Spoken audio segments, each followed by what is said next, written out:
doctor Vladimir Salazar Rosa, que trabaja en la unidad de corta estancia del Hospital Virgen de la Reixaca de Murcia y que, para los que nos guste y nos dedicamos al tema de la trombosis, pues es un viejo, joven pero viejo conocido. Nos va a hablar de la situación actual del uso de urgencias de los ACOTs.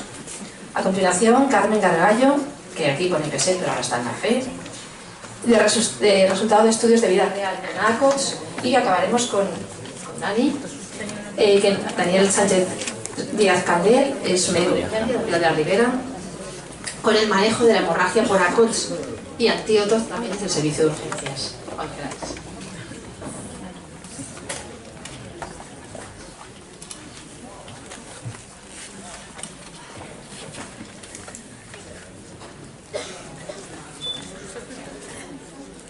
Buenos días a todos. Antes de nada, agradecer a la organización su amable invitación. Es un placer estar nuevamente aquí. Agradecer a Daniel Sánchez el agradecimiento de forma personalizada. Siempre ha sido muy colaborador con nosotros. Y antes de nada, dado el cariz de la charla, me ha parecido interesante poner la diapositiva esta muy al estilo anglosajón de conflictos de intereses.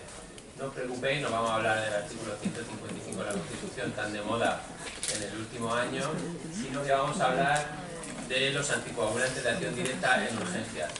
Para que no tengáis que estar haciendo fotos a alguna diapositiva que os interese, la charla está íntegramente colgada en slideshare.net, la podéis descargar, podéis hacer con ella lo que queráis y así pues simplemente os dedicáis ahora a prestar la atención que os parezca.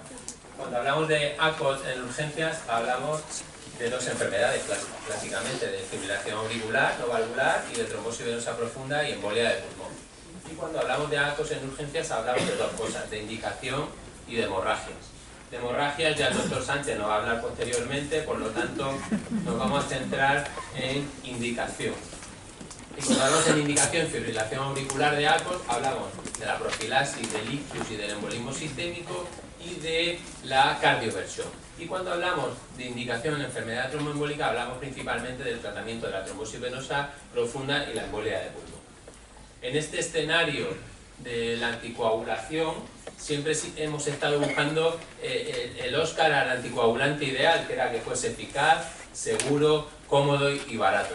Hasta la fecha, los protagonistas que teníamos eran Sean Connery en su versión rústica que interpretaba la heparina no fraccionada, y a partir de los años 80, principios de los 90, apareció su versión más refinada, que era la heparina de bajo peso molecular, y que dio la eclosión de la heparina en los años 90, como Sean Connery, que le dieron un Oscar al mejor actor secundario por Los Intocables de Leon Ness.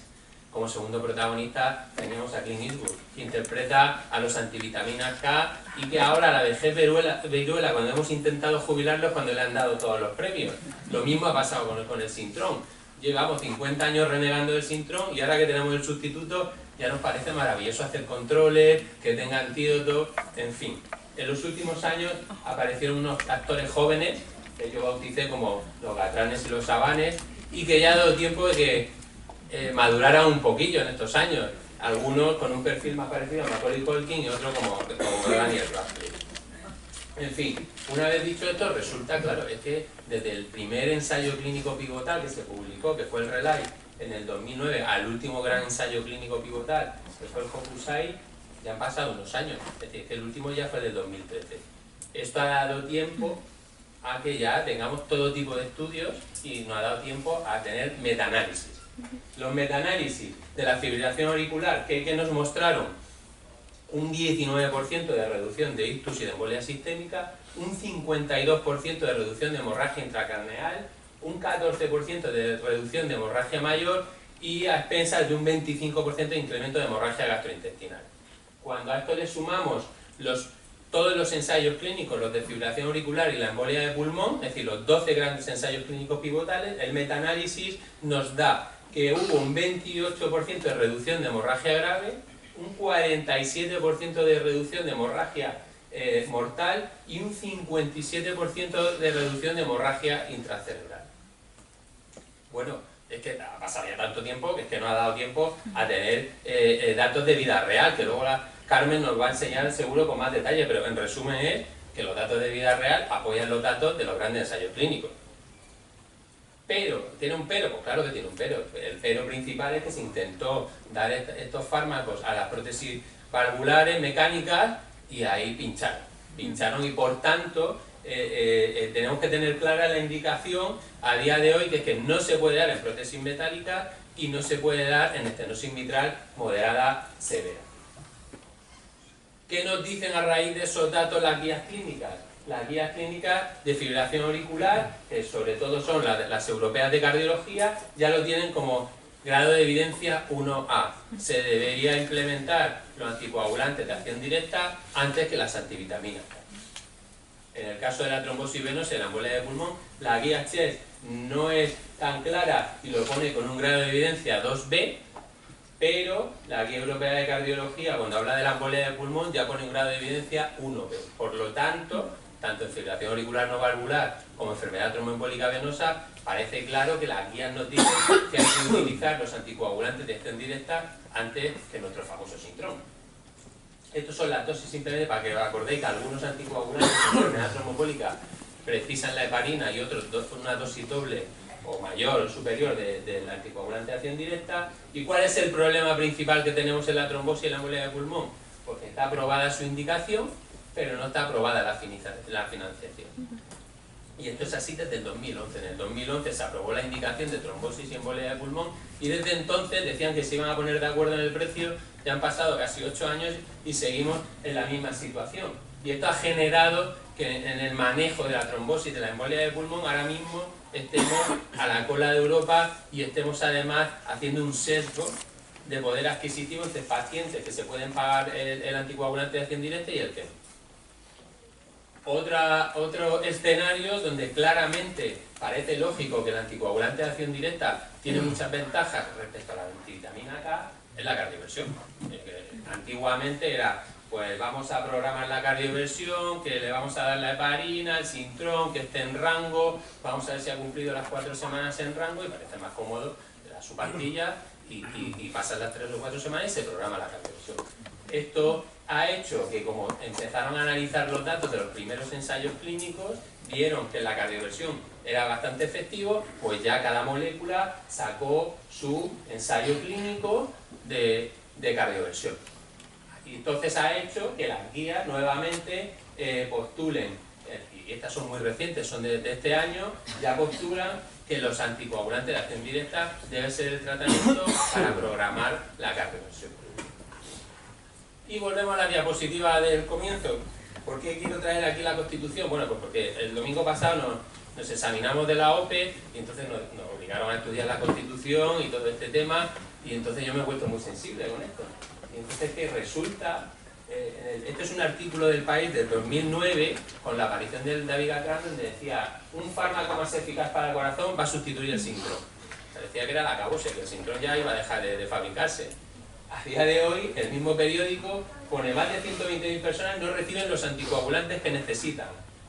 Nuevas barreras en el acceso a los nuevos anticoagulantes. Es decir, lo que todo parecía maravilloso, ahora resulta que no, que tenemos un gran problema en este país. Y es que cuando uno ve o se estudia a fondo los dos grandes documentos que legislan nuestro trabajo, resulta que la Constitución, el artículo 43, que regula todo el tema o habla de todo el tema, la Carta Magna de la Salud, dice que los poderes públicos orientarán sus políticas de gasto sanitario en orden a corregir desigualdades sanitarias y garantizar la igualdad de acceso a los servicios sanitarios públicos. Y también dice que las normas de utilización de los servicios sanitarios serán iguales para todos. La Ley General de Sanidad del 2015 dice claramente que todos los ciudadanos tienen derecho a obtener los medicamentos en condiciones de igualdad. Y también dice que las comunidades autónomas no producirán diferencias en las condiciones de acceso. Es decir, yo creo que está clarísimo.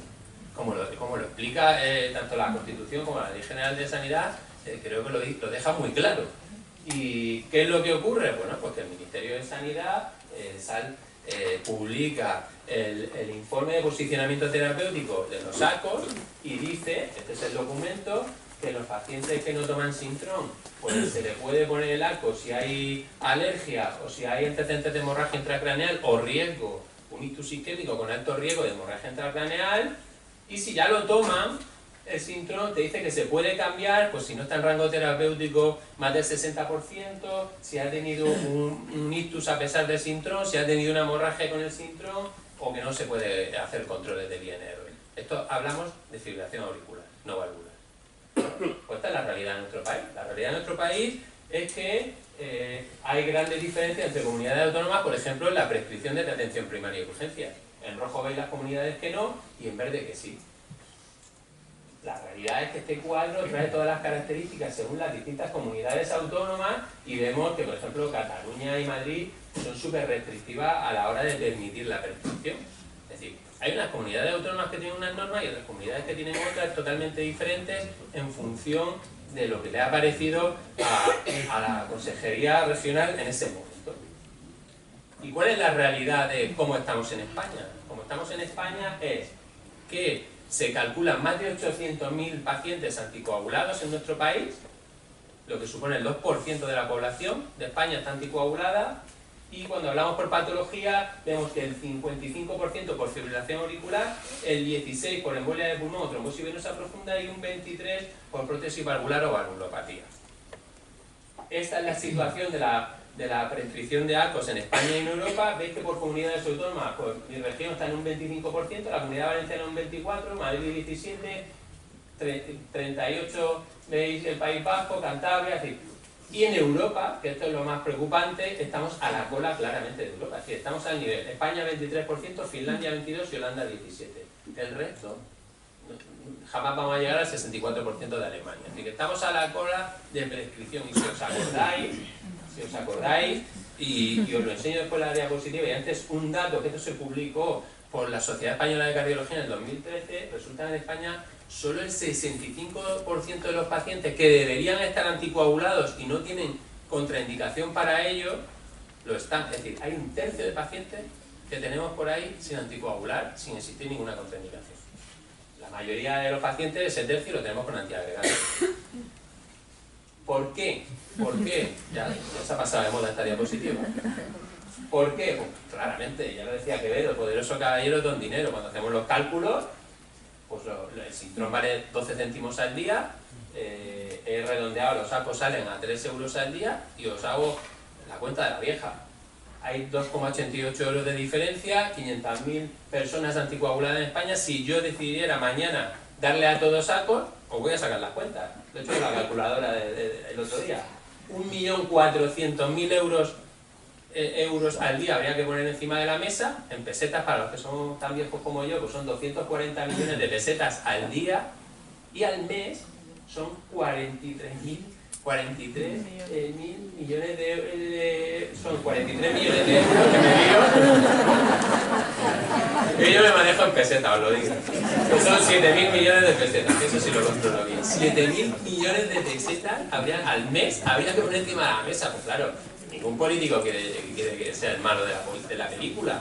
Pero claro, al político hay que decirle que no se trata de poner 7.000 millones de pesetas encima de la mesa. Se trata de que los ACOS ya han demostrado beneficios en cuanto a ictus, ingresos, hemorragias, en cuanto a términos de reducción de controles, de consultas por eventos adversos. Todo eso, que ya está estudiado porque ha dado tanto tiempo a que la industria, con tal de que también se recete, pues ha promovido muchos estudios de coste-efectividad, pues desde el primer año hasta ahora están todo el día saliendo estudios de coste-efectividad, tanto americanos como europeos, nórdicos y ya latinos como el nuestro. Y se ha demostrado que es coste-efectivo. Es decir, que es verdad que hay una inversión inicial económica cara, pero es que luego a corto plazo, no digo a largo plazo, a corto plazo la inversión sale rentable.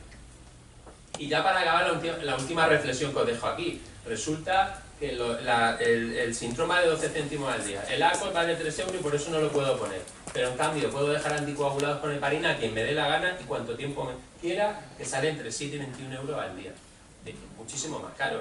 Es decir, que al paciente, a mí me pasa que yo le ofrezco a mis pacientes las 3 opciones y entonces dice, pues yo prefiero seguir pinchándome, y tú le dices, ¿pinchándose seguro? Sí, sí.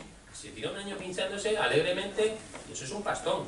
Es decir, es que eso es más del doble de lo que costaría mandarle el ACOS. Entonces, no tiene sentido y alguien tiene que ir al político a explicarle todo esto para que entremos en razón y podamos prescribir a nuestros pacientes el mejor medicamento en cada momento. como conclusiones después de esta tormenta de datos, deciros 4 cosas. Una es que los sacos son una realidad, es decir, que llevamos años ya que parecía que venía, que es el futuro, y ya estamos en la realidad es que están aquí. Que de urgencias debería utilizarse la fibrilación auricular, que por supuesto debería utilizarse la cardioversión, es que creo que no habría otra opción en la cardioversión, salvo una prótesis metálica. La cardioversión yo creo que no me plantearía jamás utilizar heparinas y anticoagulantes de antivitaminas K.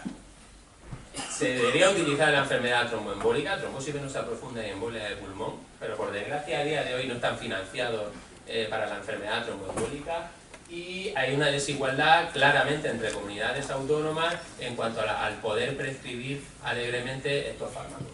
Y esto hace que estemos a la cola de Europa de utilización, ya habéis visto los datos, son aplastantes, y lo peor de esto es que estamos perjudicando a muchos pacientes, es decir, estamos perjudicando y condenando a pacientes a una hemorragia intracerebral pudiendo evitarlo y estando en nuestra mano. Y muchas gracias.